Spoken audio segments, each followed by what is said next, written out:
Good afternoon and welcome to the City Club of Cleveland. My name is Paul Harris and I am president of the City Club's Board of Directors. I am very pleased to introduce today's speaker, Bob Wise, former West Virginia governor and current president of the Alliance for Excellent Education. Governor Wise comes to the City Club podium today as a nationally recognized leader on education policy issues and as a former politician whose political career spanned 24 years. Governor Wise was born in Washington, D.C., earned his Bachelor of Arts degree from Duke University and his law degree from Tulane University School of Law. His political career began in 1980 when he defeated an incumbent state senator. In 1982, he defeated an incumbent congressional representative and commenced service in the U.S. House of Representatives. After 18 years in Congress, he ran for governor, again defeating an incumbent. In 2003, he announced that he would not seek a second term as governor. Governor Wise demonstrated a passion for and a commitment to improved educational outcomes throughout his long political career. Just a couple of examples. As a congressional representative, he supported preservation of federal financial aid for college students and served as a member of the House Committee on Education and Labor. As governor, he advocated for and signed legislation funding the Promise Scholarship Program, a merit-based financial aid program for West Virginia residents. It is also noteworthy and relevant to today's topic that Governor Wise in 2010 co-chaired the Bipartisan Digital Learning Council, an effort that resulted in the release of the 10 elements of high-quality digital learning. Governor Wise assumed his leadership position with the Alliance in 2005. As stated at its website, the Alliance's mission is, quote, to promote high school transformation to make it possible for every child to graduate prepared for post-secondary learning and success in life, end quote. Under his leadership, the Alliance launched Digital Learning Day in 2012 and has supported school districts in their efforts to deploy technology and digital learning. Governor Wise has frequently appeared on national television and radio programs and in prominent publications. His board service includes service as chair of the National Board for Professional Teaching Standards. His numerous awards, and there are many, include the National Association of State Boards of Education's Friend of Education Award in 2011 and the Corporation for Public Broadcasting's, or CPB, Thought Leader Award in 2013. In announcing the latter award this past February, the CPB's president and CEO stated that Governor Wise's, quote, lifelong commitment to the education of American youth is making a difference, helping more students to graduate from high school ready to succeed in college and in their careers, end quote. Now, I mentioned that in 2010, Governor Wise led a bipartisan, and that's a word that we don't hear too much today, effort on digital learning. What I didn't mention is that he has a black belt in Taekwondo. So perhaps his martial arts acumen came in handy in forging coalitions across the political aisle. I am pleased to present on behalf of the City Club of Cleveland, Governor Bob Wise, President of the Alliance for Excellent Education.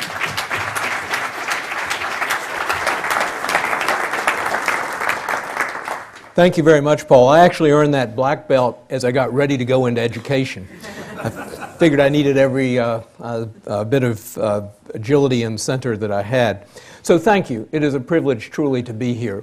And so one of the things I learned early on is I always like to know the constituency. So let me ask first, who are the students in this audience, if you'd hold up your hands? Okay. And who are educators?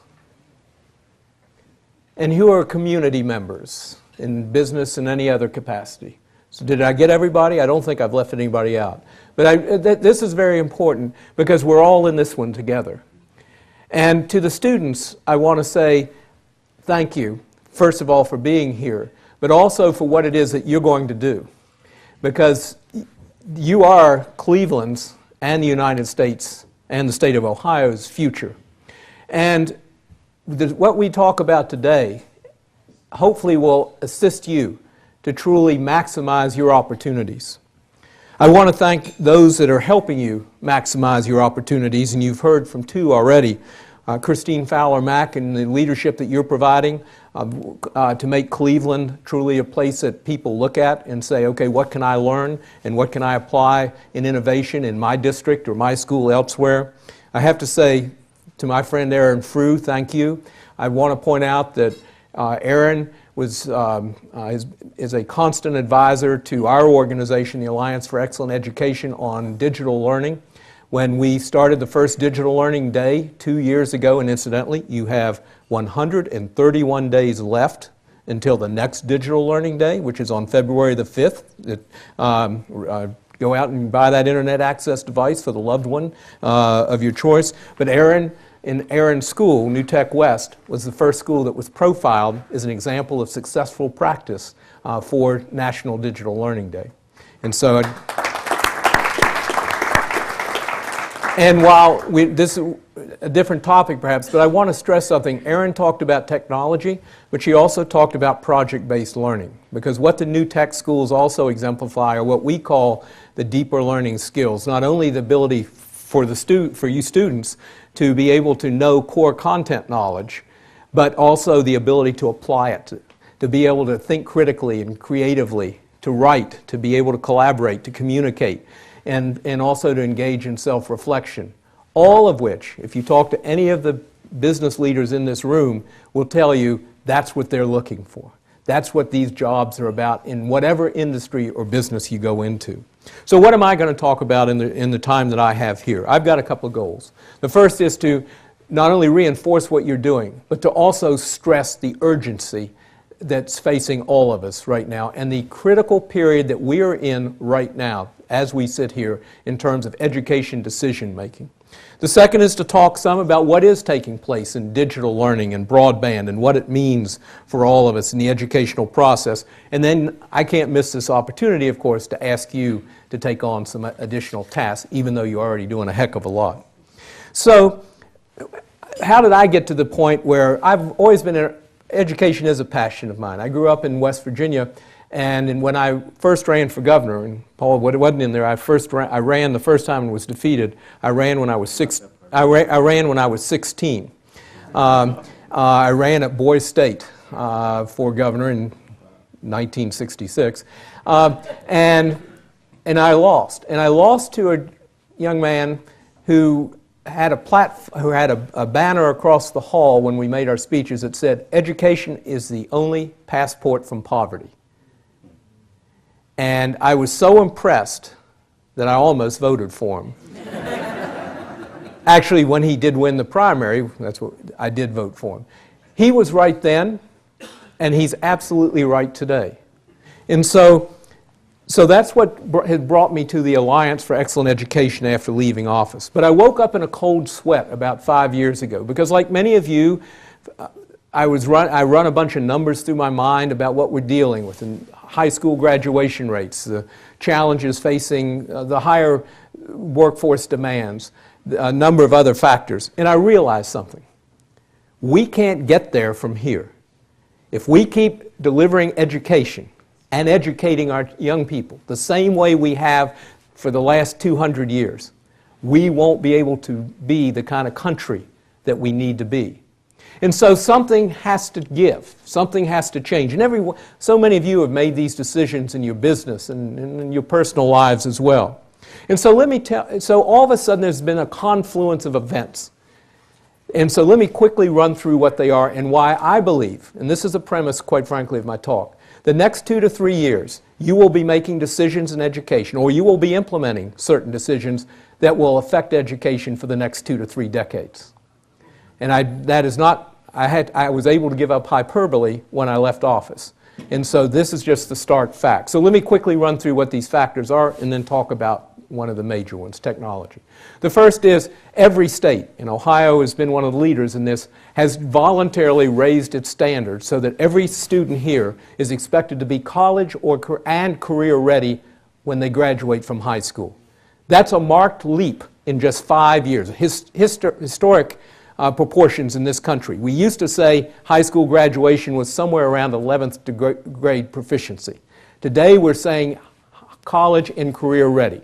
So standards are up significantly. Second factor, Budgets are constrained. Most states are not, even now, aren't spending per pupil what they were in 2008. So classic industrial situation.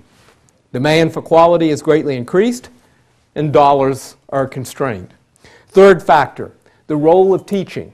Enhanced even more, made more important, but it's changing. And so how do we make sure that our teachers have the support that they need to truly be able to teach to each student's individual needs? So we've got those three factors and decisions that have to be made to implement those, and now we have the fourth. And that's what we're here today about. And that is technology. Educational technology has evolved rapidly, as technology is wont to do, has evolved so fast and massively in just the past few years. So technology has greatly improved, and the price points are rapidly dropping. When you and we see this, of course, in all other aspects of our life, but finally, that which was impossible for a school system to think about only a few years ago, now is within reach, or already there. So textbooks all of a sudden are just about the same price as one-to-one internet access devices, iPads, tablets, Kindles, laptops. I'm agnostic on it, but whatever it is. So price, quality up, and price points are dropping. So what does this mean? And what's the economic impact of making these decisions? So let me get back to dollars and cents. There's a moral, or actually let me first get to the equity imperative. There is a moral imperative that every student today, every one of these students here and across Northeast Ohio, that every student today have a quality education. That's a moral imperative because that's what provides them their access to being able to participate fully in our society. But there's an economic imperative as well. And for the first time, they're joined. I'd like to say it's where the morals and the money have finally come together. So let me tell you what happens by simply increasing the graduation rate in the Cleveland area, the Cleveland metropolitan area, to 90%. If when you get to the 90%, for one class, the class of 2013, what it will mean is that you will have 6,200 new graduates, high school graduates. That's one class. Now, what will this one class mean when they're fully integrated into the economy? They will mean almost $90 million a year in new annual income. And that income gets spent. And when they start spending, they are going to generate, this one class, they will generate 600 new jobs a year. I can tell you that when I was governor, if I could have announced for my state 600 new jobs a year, I would have been in hog heaven. Now you've got that opportunity by simply making sure students graduate. And because of what's being done, we know that a number of those students are not only going to stop in high school, they're going to go on to some kind of post-secondary. And so you continue that as well. And oh yes, for those of you who are public officials, that one class that you've now gotten up to a 90% graduation rate, they're adding $7.3 million into your state and local tax coffers. I know everybody's flush around here, you're not worried about the money, so I'm sure that's not a factor. So all of that, this information, incidentally, we, with the support of State Farm, generated an economic model that we update every year. So there's the equity and the economic imperative. So let's talk about what digital learning is and how it adds to that. First of all, let me define digital learning. Digital learning is the effective application of any technology to increase student learning outcomes. Most of digital learning takes place in what we call a blended learning environment. Erin in her school is a perfect example. It's where you're using technology effectively in a traditional brick and mortar place called school. Now you're doing it, that school may look the same on the outside. What's taking place inside is transformed. And indeed, it's also the basis of a 24/7 learning experience. But it is taking place within the traditional school system. So, but how do you go about, so we have some rules there on but as you make these decisions about digital learning, what should you be considering? Well, the first thing is plan. You can't just slap a netbook on top of a textbook and say, voila, we've got technology.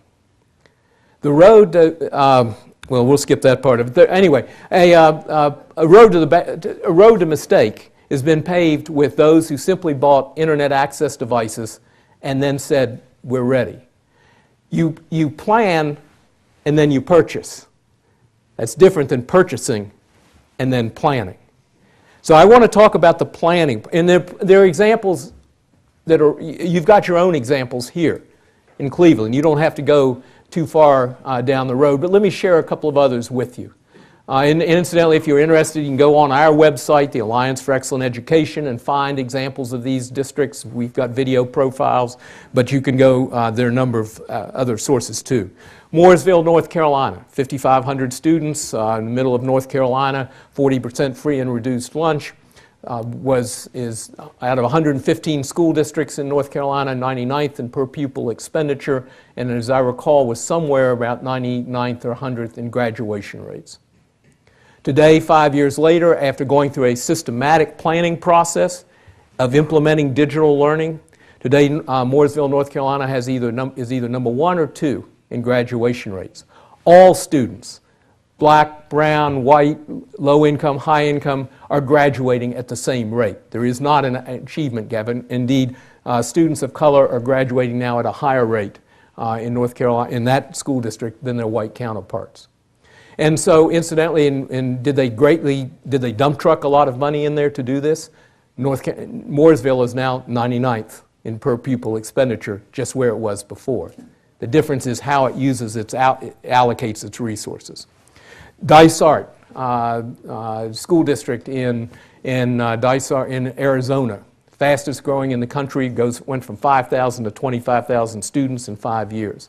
And so, once again, a very diverse population and seeing significant gains in student learning outcomes. A dynamic superintendent joining with a number of, with highly motivated teachers and principals and a community.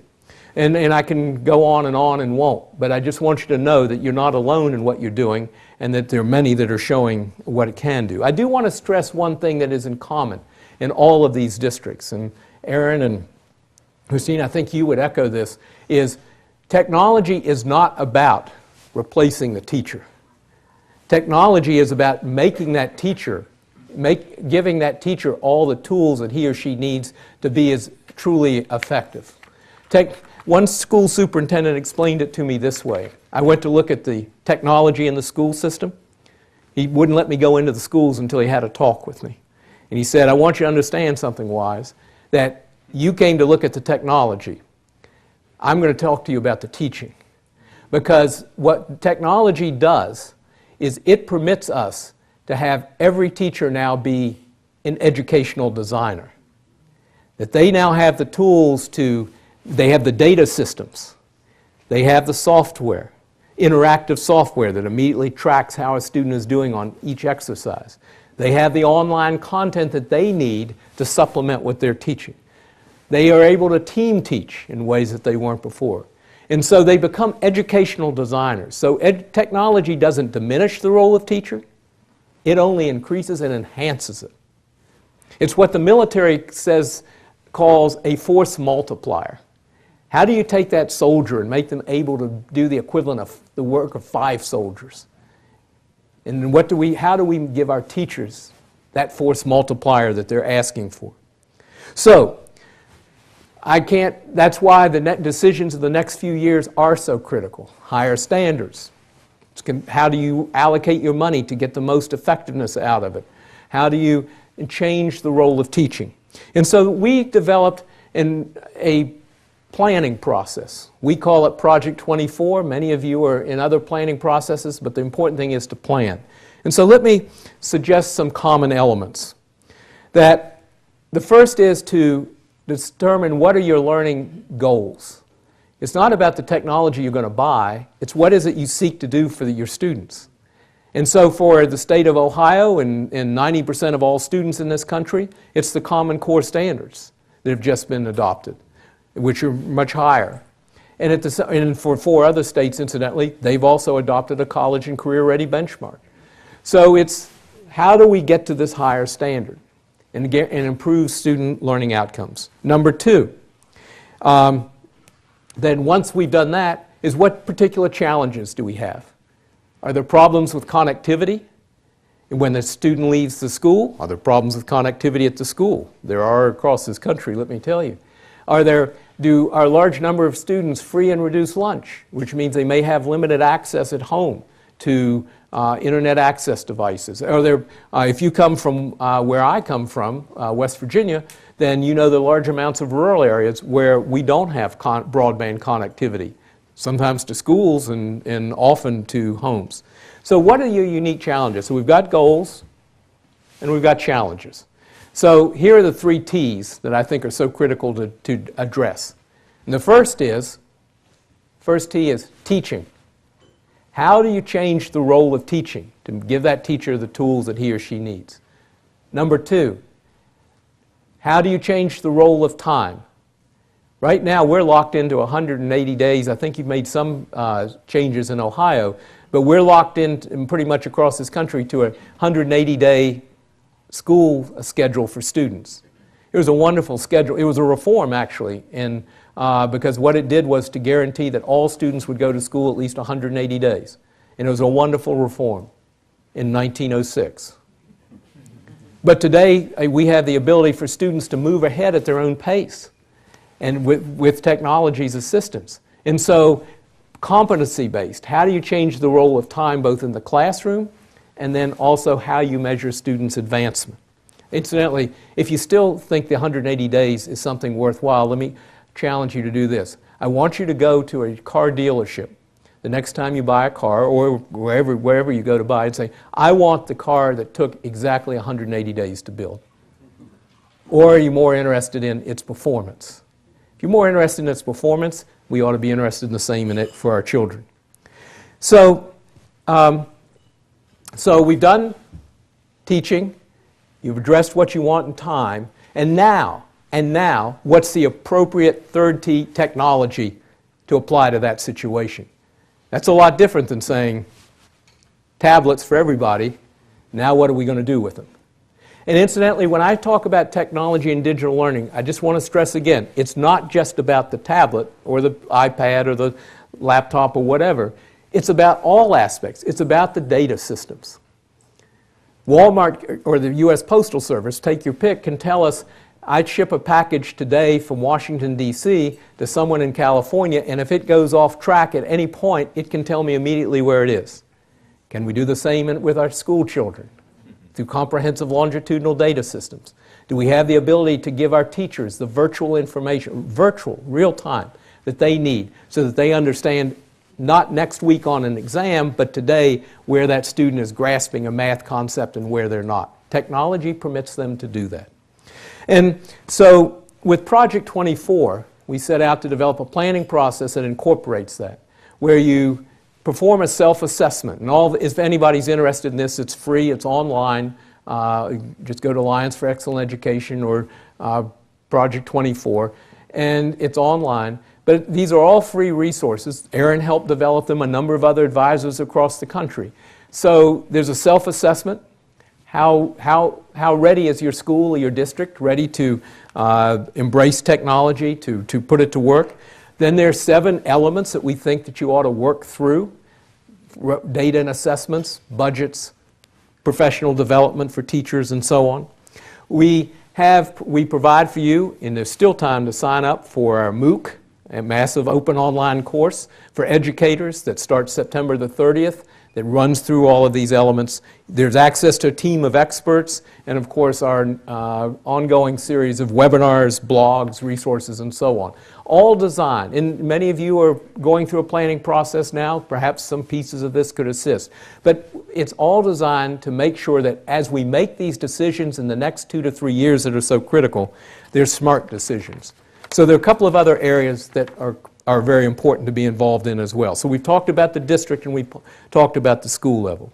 I want to talk to you about an epic moment in national policy, and somebody made a disparaging remark about Congress, or suggested that, and about, I think, the federal government in effect.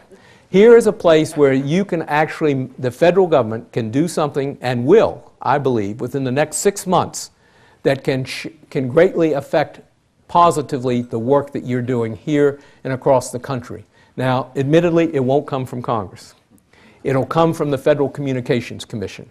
Because what Congress did do, before many of the students were born, but what Congress did do 17 years ago was to create the Universal Service Fund in the Telecommunications Act of 1996. My wife once told me at a campaign rally, Bob, when you start talking about such and such an act of 1996, you lost them. So I will quickly get off the wonky stuff and say that what they did, though, is they gave the Federal Communications Commission the responsibility of running the E rate, or education rate. And this is a money paid in, and we're paying, anytime you look at your long cell phone bill, you see some place tagged on Universal Service Fund. This is money paid in that goes to wire every school and library in the country. And it's been incredibly successful. It's wired, I think, something like 95% of all schools. That's starting 17 years ago. Problem is, it's wired them, but the capacity no longer meets the need. And so half the schools in the country today are wired, but they have less capacity coming in than what you and I have in our homes. And so it was built for a day when 3 or 4 teachers might be going online and an administrator now and then.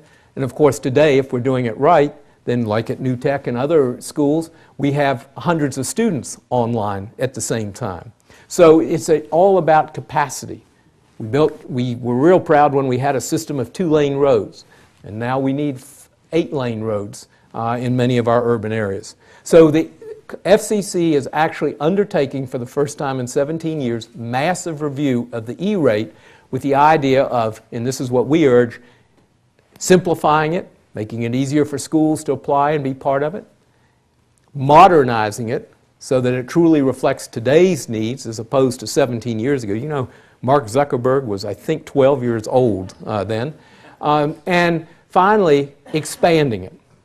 That is, there's something like I think it's $2.3 billion of requests to hook up schools every year. I'm sorry, the $2.3 billion made available, but over $5 billion of need. And so we have a goal, and this is a goal that the President has expressed as well, 99 and 5. 99% of all students access to broadband, modern broadband, in the next 5 years. This is doable. This is doable for every school in the country, and with it the opportunities that come. And so, but with that, of course, comes a responsibility. You can bring the broadband in, but then let's make sure we're working in the school to get the full advantage of it. So these are exciting times. Higher standards, Common Core standards, internationally benchmarked. It's what many in the business community, for instance, have been calling for a long time, wanting to make sure that that former student coming in truly has the education they need to compete, work in a modern workplace. Constrained budgets, understanding that we're going to have to allocate our money even more effectively. The opportunity to enhance the role of teachers and teaching. And finally, the application. What decisions do we make about how to effectively apply technology? And now the opportunity and to do what one community has done in this community, which is to bring true broadband, true access to all these opportunities, to bring it to every school and to every student. Wonderful time. So I've got to put in a plug. While you can still file response to comments up until October 16th with the Federal Communications Commission. You can just write your own, or if you want, you can go to, I think you all have got it on your website, One Community. You can also just go www.99and5.org, that's us, and you can file your name saying you support FCC improving E-rate, or you can file comments directly to the FCC through that site. Please do that, because this is the more that public record reflects, then the more evidence that those federal communication commissioners have to take these steps. So, and then once again, I've got to urge you to sign up now to participate in some way over the next 131 days in National Digital Learning Day, because it's about successful teaching practice. And finally, to recognize and support and to be involved in this important decision making. The next 2 to 3 years literally will determine education for the next 2 to 3 decades. And you're making a lot of that happen and showing how to make it work here in Cleveland. Thank you very, very much.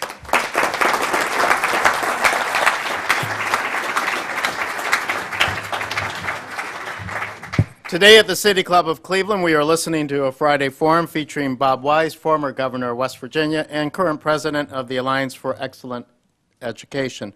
We will return momentarily for our traditional City Club questions and would ask you to start formulating your questions now, and also would respectfully ask that you keep them brief and to the point so we can get a lot of them in.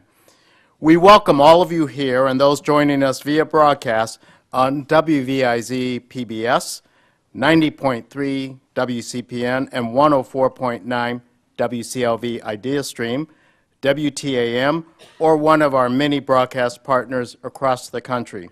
Broadcasts of the City Club are made possible by Cleveland State University and PNC, and our live webcast is supported by the University of Akron. Today's program is part of a series presented in partnership with One Community entitled Broadband: Understanding the Fiber of Our Region, an exploration of the impact of broadband in education, healthcare, and economic development. Today's program is sponsored by Fifth Third Bank. Our next program in the series will be held on November 22nd at noon with Blair Levin, a Communications and Society Fellow with the Aspen Institute. For more information about our upcoming forums, to make a reservation or to order a CD or DVD of one of our many programs, please refer to our website, and that's www.cityclub.org. We welcome guests today at tables hosted by One Community. Thank you very much for your support. Today is the annual David Warshawski Memorial Forum, made possible by a generous gift from the Warshawski family. The family's here with us today at the head table. Will Lee, Kitty, and David Tibbetts please stand and be recognized.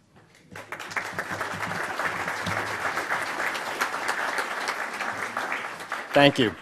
We would also like to welcome students to today's program. Student participation is made possible by a generous gift from the Jeffrey David Epstein Memorial Fund.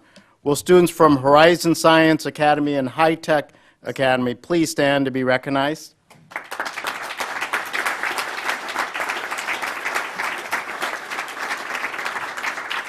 Thank you, students, for joining us today. And now we would like to return to our speaker for a traditional City Club question and answer period. We welcome questions from everyone here, including guests. Holding the microphones today are City Club Program Director Carrie Miller and Development Associate Mike Cromaldi. First question, please. Governor, you mentioned some of the financial challenges that are facing public schools in the country today. And of course, that's very real, particularly because the funding from the federal government for public schools and also from many states has been reduced. At the same time, the funding for private schools, for charter schools, has been increased. And that puts the public school boards in somewhat of a bind, less funds to handle the immediate problems. To what extent do you think that the funding for charter schools should be cut down or perhaps curtailed in order to have more funds available for public schools? I think it's important to recognize, you brought up some very critical concepts. There are private schools, there are traditional public schools, and there are charter schools. But to remember that charter schools are public schools, and they are funded through the public dollar, although sometimes they also receive some foundation funding or philanthropic funding. And to me, what charter schools have done is they have provided laboratories so that we can see what innovation is working, and yes, admittedly, sometimes what isn't working. But I think the emphasis ought to be on how is it that we use overall dollars as effectively as possible to provide innovation for all of our students, instead of getting pitted in the charter versus public school battle. Because charter schools, for instance, I live now in Washington, D.C., 40% of all students, and soon will be 50, are in charter schools. And so, but they're publicly supported. And the outcomes, the student learning outcomes in Washington, have been going up. Now, there's been some bad apples, but there have been some bad apples as well in the so-called traditional public school system. And so, to me, what we ought to be doing is learning what's working in whatever the form of school is. And that's one of the areas that my organization spends a lot of time is, what are the successful examples of practice? Who is it that's doing it well and raising the outcomes, particularly for those students that are traditionally most disadvantaged? I would also, if I could, just expand a little bit on your question, because you're absolutely correct again about federal funding flattening out, and also, and tend to be in most states, state and property tax funding as well has decreased or flattened. What this says is that then we can't continue to budget the same way. That we can't, every time, and with all due respect to those of you who have to do that, I feel bad for the system you're in. Every time I hear a chief technology officer or superintendent say to me, but my technology budget only permits this amount. Well, if you've got technology walled off, just like you've got transportation, like you've got textbook purchases, like you've got this, you're done. Because technology is about how you transform an entire educational environment, not how you just add something on. And once again, that analogy I used of don't just add a netbook to a textbook. If you're adding that netbook, then my guess is you should be looking at ways that you're phasing out that textbook. We spend in this country $6 billion a year on professional development for teachers. How many people think that's been real effective? Most teachers will tell you it's not effective. I calculate that that's $2,000 a teacher in our society. Do I want to do away with that? No. But what I do want to do is to look and say, instead of signing up teachers to be in a gymnasium for a day checking a box, which they don't think is very worthwhile, can we develop professional online communities in which teachers are interacting in their school, in their district, and across state lines, sometimes even international lines. So how is it we're going to use the money differently? And I think that's a very important aspect as well. Governor, Bill Kitson, I'm the local United Way president here in Cleveland. Thank you for the work you're doing. It's incredibly important. And last time we met, I was the president of the United Way in Toledo, and you spoke to our Toledo family, shared with us some staggering numbers about graduation rates, and you kind of woke us up to this issue. And it was 5 or 6 years ago. And I'm pleased to hear you say that most states have now increased the attention on schools. They've increased the levels that students need to reach. But I suppose I ask, 5 or 6 years later, do we find an urban district or a state where the education rates are actually getting better? Have we learned anything, or have we just shined a bright light on it and now we're all focusing on it? The good news is, in United Way, of course, as you know better than anyone, United Way has took on dropout rates as a major issue, along with America's Promise Alliance and others. And United Way has been one of the leaders in this country.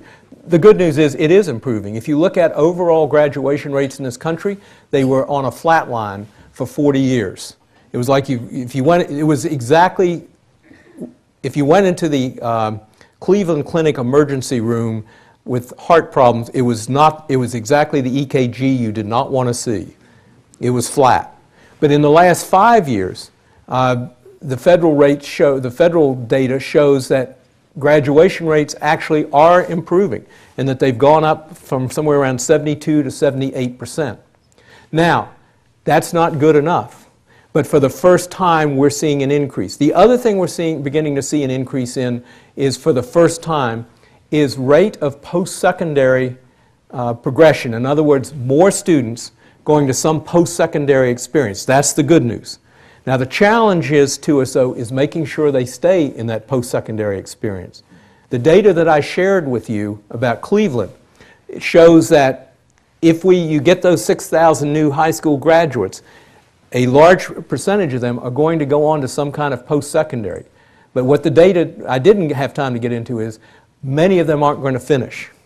And so, but the good news, but to your immediate question, yes, there is, and whether you're talking about Denver, whether you're talking about Long Beach, California, whether you're talking about New York City, we're beginning to see the hard work that is playing out, and we're seeing results. Hi. Now, you're going to ask me the toughest question of all, I can tell you. Recently, the CEO, Eric Gordon, mentioned that CMSD is failing from report cards to graduation rates and attendance. You all's plan is that we accomplish 99% within 5 years, but how do you determine which schools receive this type of technology first? Well, that will be a decision at the district. But actually, in terms of who gets the technology, if we're successful and this is all through this Federal Communications Commission I was talking about in this E, or education rate, if we're successful, then the funds will be available so that any school that applies is able to get these funds to do this hookup. My guess is that your school, or any of the schools in the district, are right now have some internet connectivity through the education rate. The problem is that, just like as I was saying earlier, you don't want to drive a one-lane road anymore. You get a traffic jam pretty quickly. You need an 8-lane road. And so what we need to do is to be able to expand it so that all students are able to benefit. And that's what the goal of this is. So if we're successful with the E-rate in the Federal Communications Commission, I don't believe that you're going to have to make those hard decisions, one school versus another. You may prioritize, and it may be this month one school and next month another, but in terms of leaving some out altogether, the goal is to get everybody in there. Governor, thank you very much for joining us here at the City Club. No, thank you very much for the I hope you'll privilege. forgive this wonky question and maybe de-wonk it Usually for the audience. when the head of the City Club stands up, that's my cue to sit down. Yeah. No.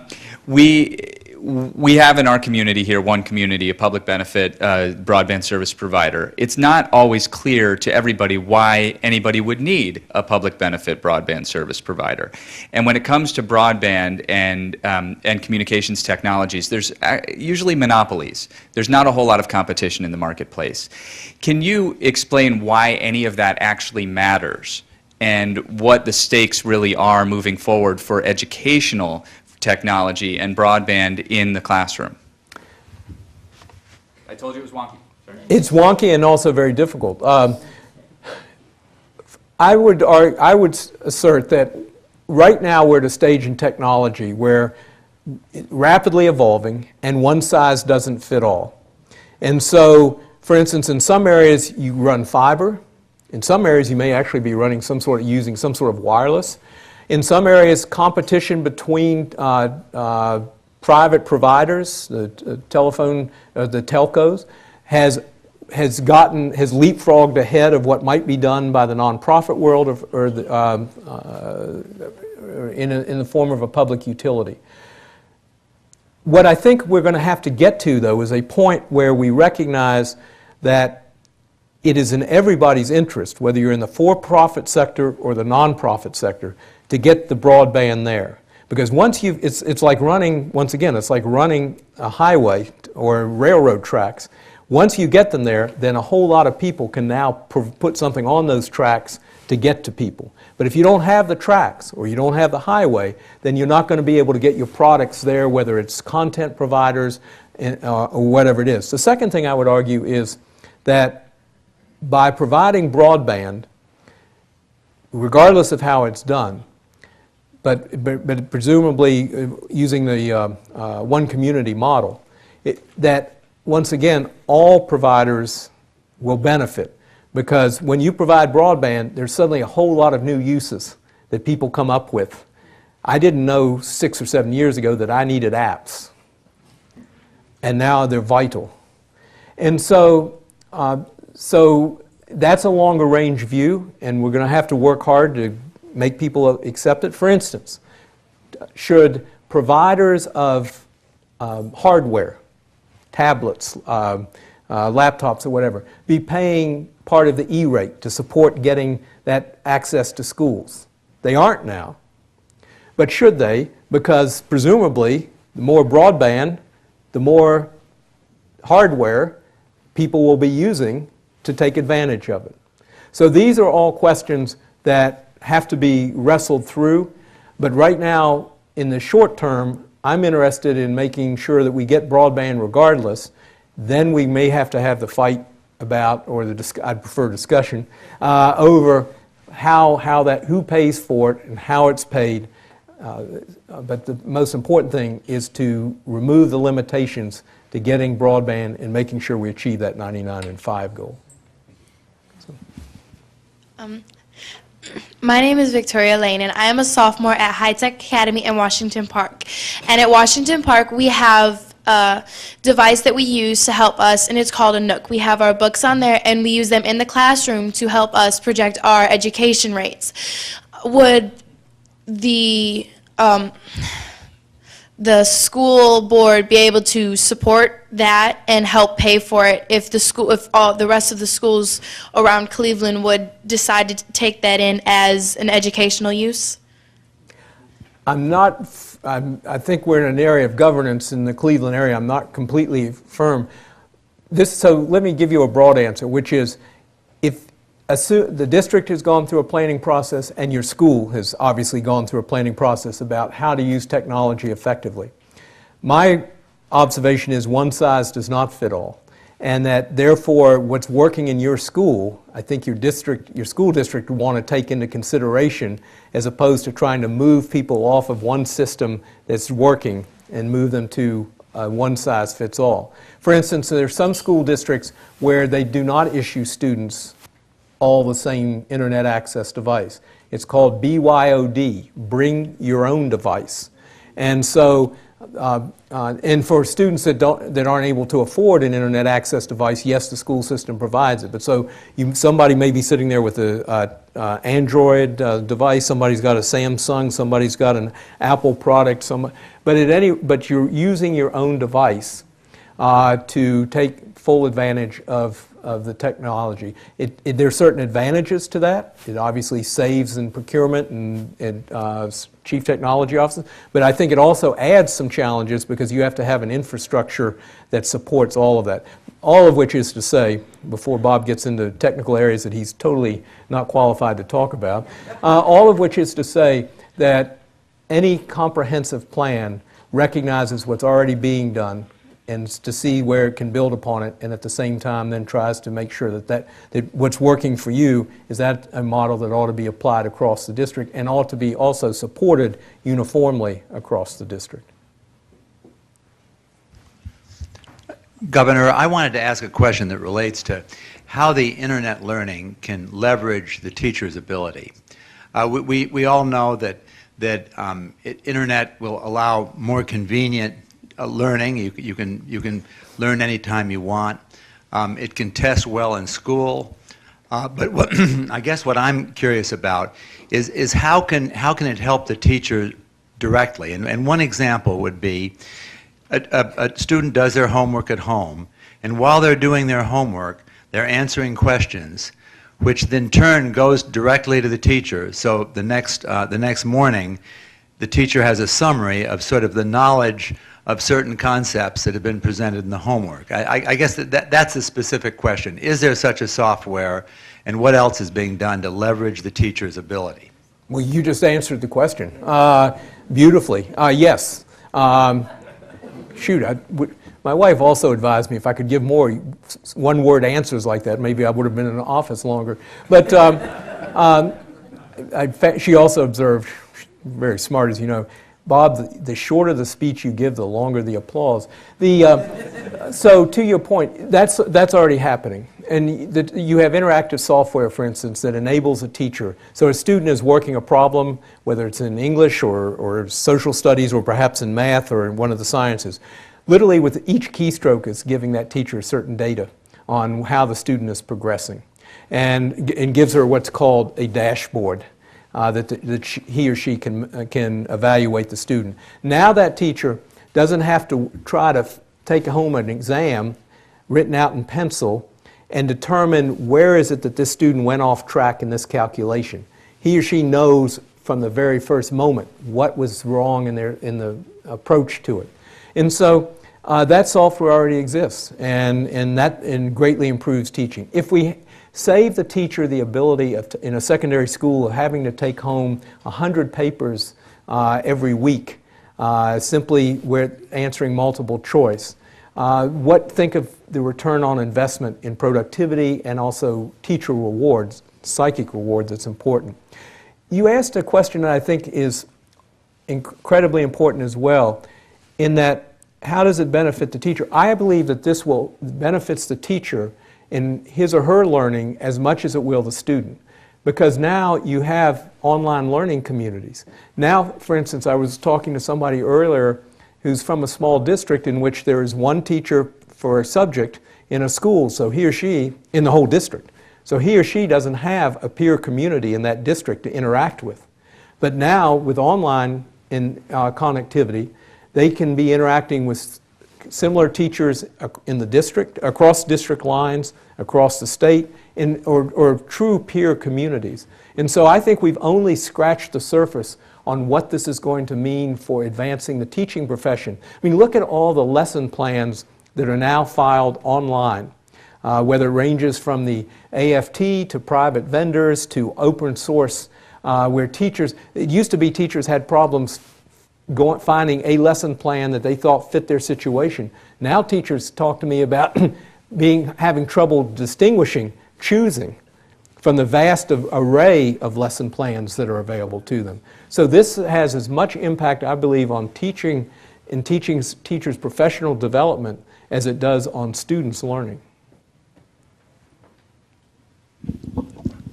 Hi, Governor. My name is Linda Williams, and I'm the Senior Director of Education here at our PBS station, IdeaStream.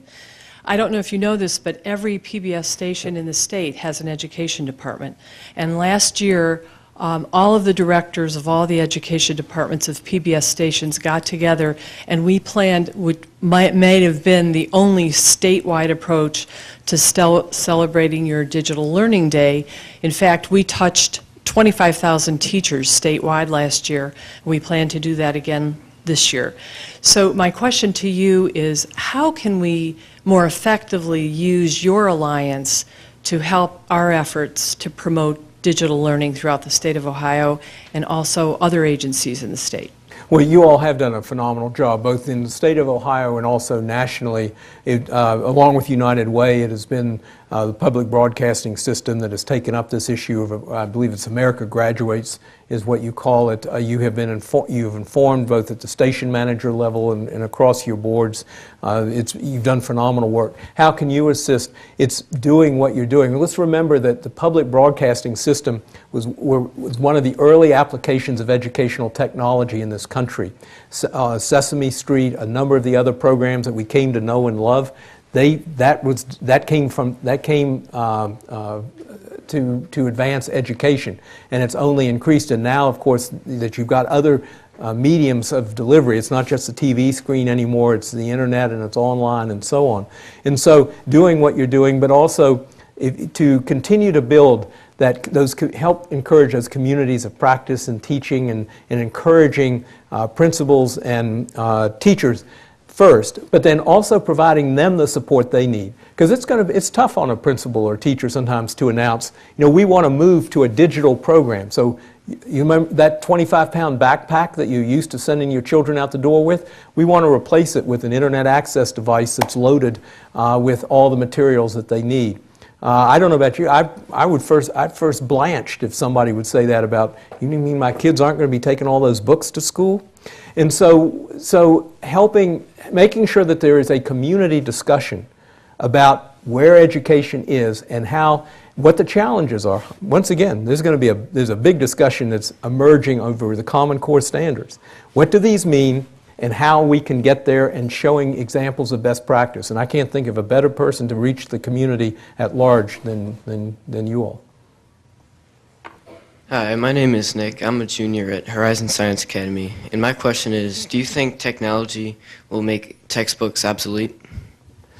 I think there will be some textbooks, but my belief is that yes, they will be increasingly obsolete.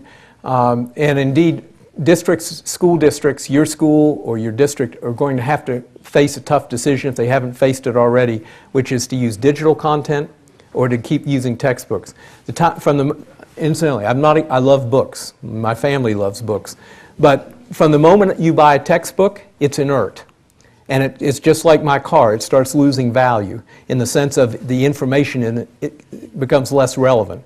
If I'd bought a textbook in 1991 that talked about the Soviet Union and had it for 6 years on my shelf, at that point there are 13 new countries and one called Russia. And so yes, and so let me turn it back to you. Where do you think you're going to be getting most of your information over the next few years? Will it be from one textbook, or do you tend to go online, Google, go to other search engines, and pull out the content you need?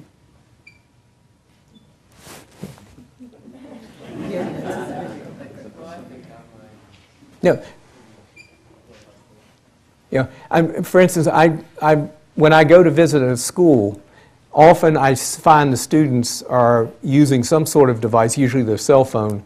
Now, they're doing one of two things. They're either texting somebody else because I'm boring, or the second thing is, and I've caught some of you doing that incidentally, but what I actually prefer to think you're doing, which happens also in every talk, is that you're going to a search engine to check a fact, or you're going to see, I made a reference, what is that about? Or, as often happens, is, and I've had this happen a couple of times, somebody stand up to challenge me on an argument that I just made based upon a source that they just went to. That's where education is, and you can't do that with a textbook. So I thank you very, very much.